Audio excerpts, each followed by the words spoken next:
नमस्कार दोस्तों, आप सभी का स्वागत है आपके अपने लोकप्रिय हिंदी यूट्यूब चैनल पर, जिसका नाम है लोक भारती हिंदी। इस चैनल पर आज हम सेतु अभ्यास का चौथा दिन, और वो भी कक्षा 10वीं का चौथा दिन। आज दिनांक है 4 जुलाई 2021 और आज के क्षेत्र हैं हमारे श्रवण, भाषण, लेखन और कथन।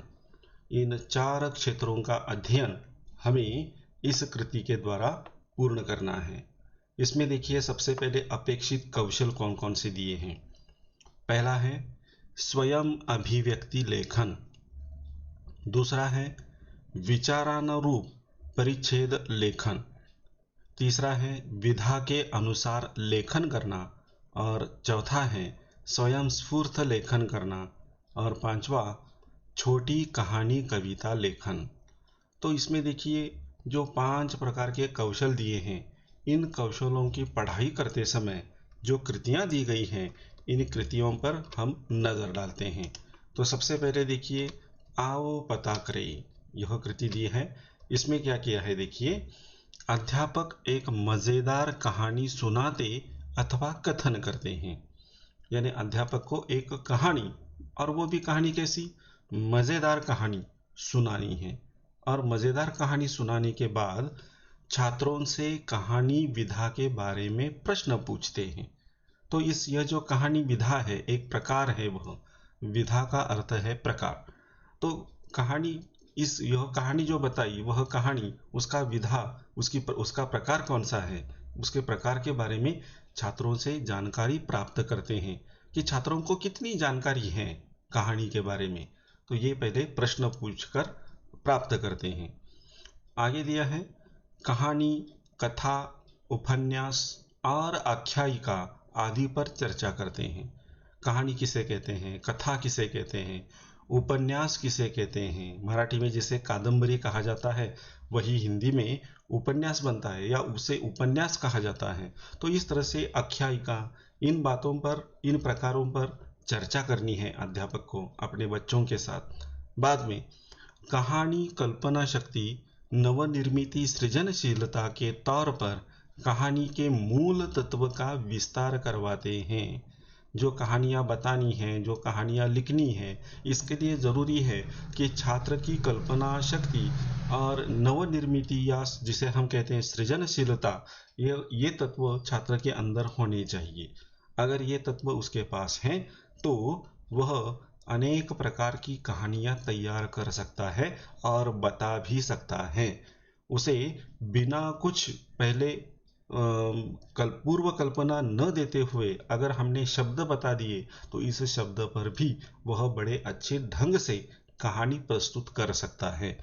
इसके अलावा देखिए, कहानी के मुख्य अंगों के बारे में चर्चा करवाते हैं। कहानी के मुख्य अंग, यानी कहानी, यह लेखन प्रकार लिखते समय उसमें कौन कौन सी बातें ज़रूरी हैं, हर एक बात पर हमें चर्चा करवानी है।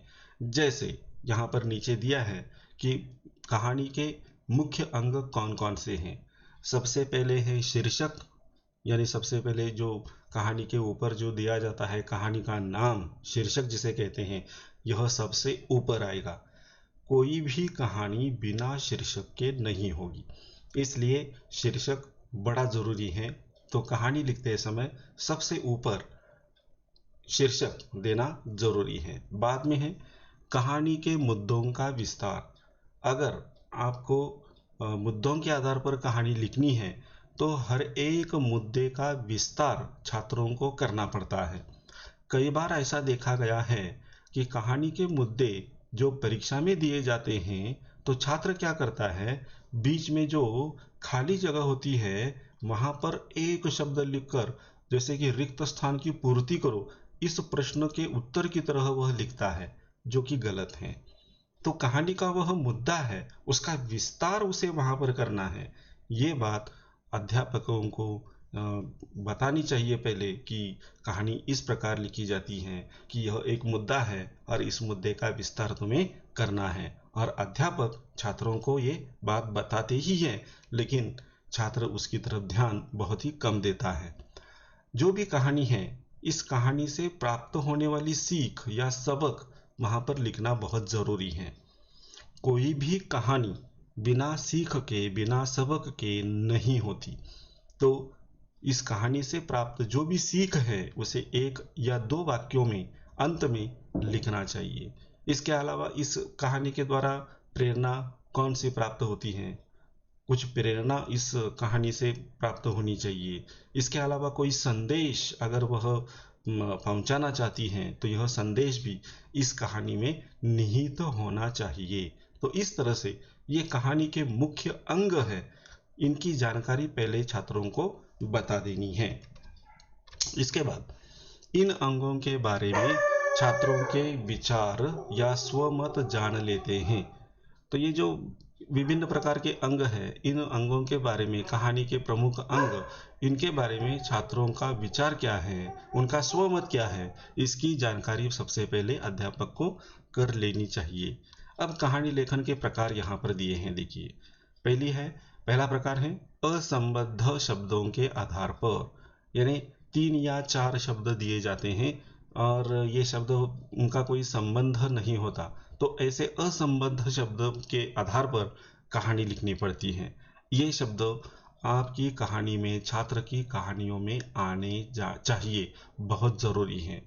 इसके अलावा दूसरा कहानी लेखन का प्रकार है मुद्दों के आधार पर। मुद्दे दिए जाते हैं और इन मुद्दों के आधार पर छात्र को कहानी लिखनी पड़ती है। और तीसरा प्रकार है सुवचन या कहावतों के आधार पर।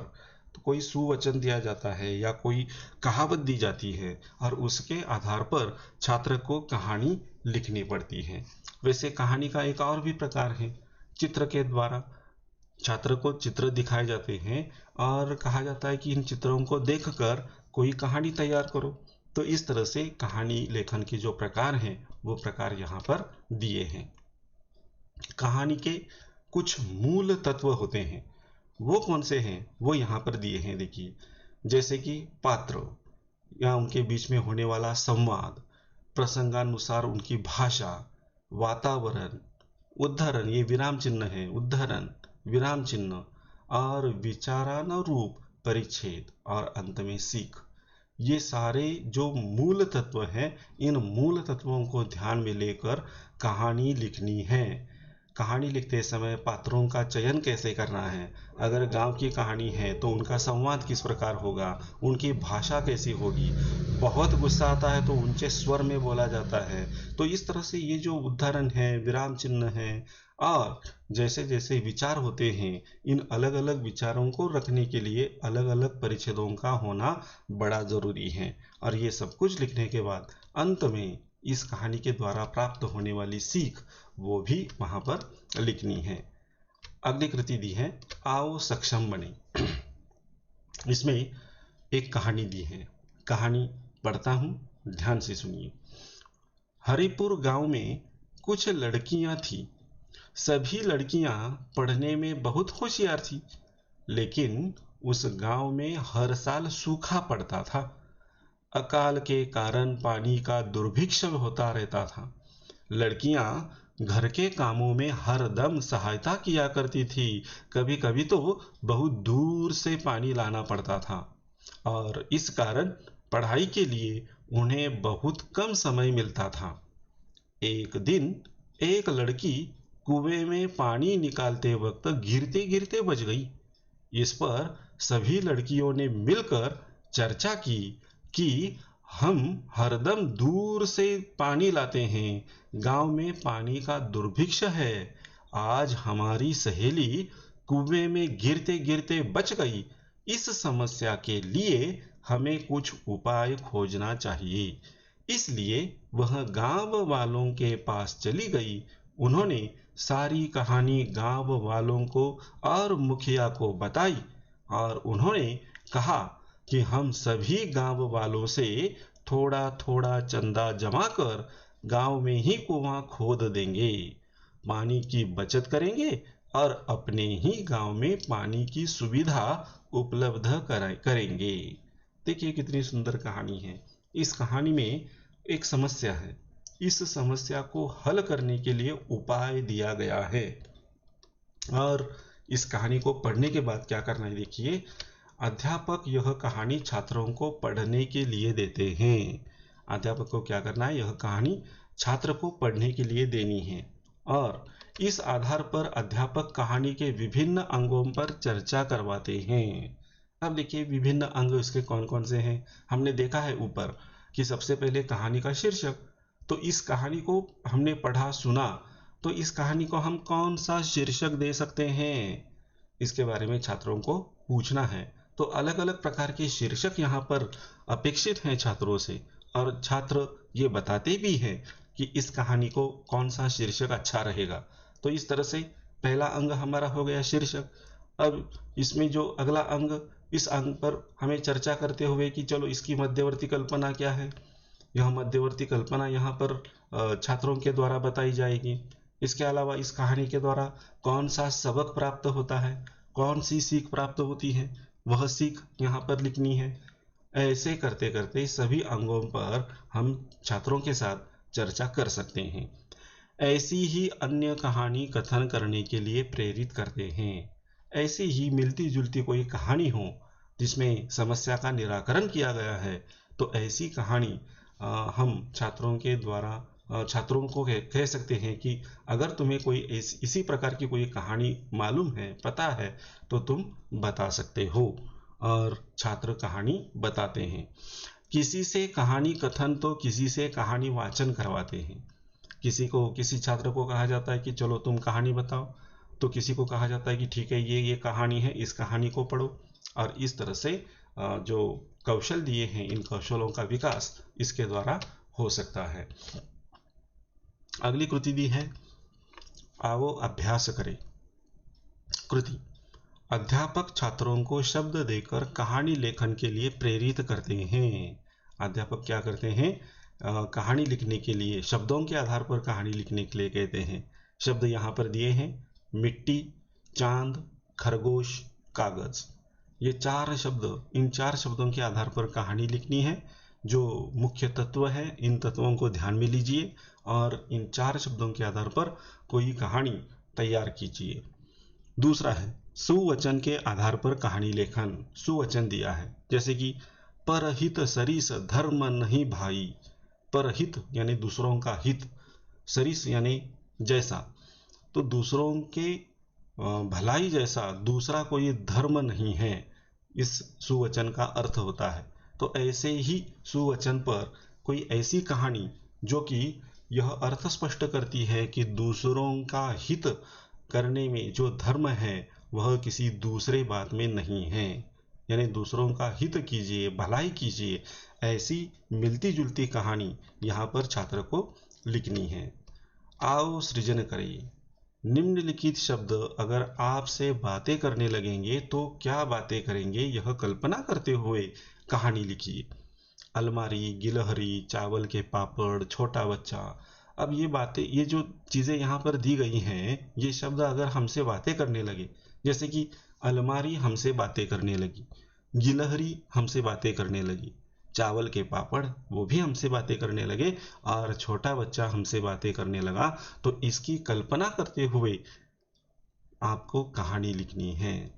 कोई शीर्षक दीजिए और शीर्षक देकर ऐसी बड़ी सुंदर कहानी हम लिख सकते हैं। इसके लिए ज़रूरी है कि छात्र की कल्पना शक्ति अच्छी हो, विचार करने की क्षमता हो और लेखन की भी क्षमता, और ये तीनों क्षमताएं उसके पास होती हैं, तो इन तीनों तत्वों को ध्यान में लेकर यह कहानी आपको लिखनी है। पूरक साहित्य स्रोत, इसके अंदर कौन से पाठ या कौन सी बातें आपको मदद कर सकती है, देखिए। शरद जोशी लिखित अतिथि तुम कब आओगे, हास्य व्यंग्य कहानी पढ़िए तथा सुनाइए। शुरुआत में जो कहानी बताने के लिए कही है, तो अतिथि तुम कब आओगे, बड़ी सुंदर कहानी है। इसके लेखक है शरद जोशी जी। यह कहानी आपको अंतर्जाल पर प्राप्त हो सकती है, तो इस कहानी को प्राप्त कीजिए और यह कहानी पढ़िए अथवा बच्चों को सुनाइए, तो इसमें बड़ा मज़ा आता है। जंगल की कहानियाँ, यह कहानी संग्रह ई बुक खोजकर एक एक कहानी अपने दोस्तों को सुनाइए। तो मोबाइल पर ई बुक कहानी का नाम दिया है जंगल की कहानियाँ। इसमें से कोई एक कहानी आप अपने दोस्तों को सुनानी है, और अगर यह सुनाओगे तो भाषण यह कौशल भी आप आत्मसात करोगे। तो ये जो कृति है चौथे दिन की सेतु अभ्यास, इसे सुन लीजिए, इसे देखिए और इसे पूर्ण करने का प्रयत्न कीजिए। मैंने तो बस मार्गदर्शन करने का काम किया है। अगर इसमें लिखते समय कोई परेशानी आती है, कोई दिक्कत आती है, तो अपने पाठशाला के हिंदी अध्यापक से आप चर्चा कीजिए और इसे पूरा कीजिए। ठीक है, हम यहाँ पर रुकते हैं। धन्यवाद।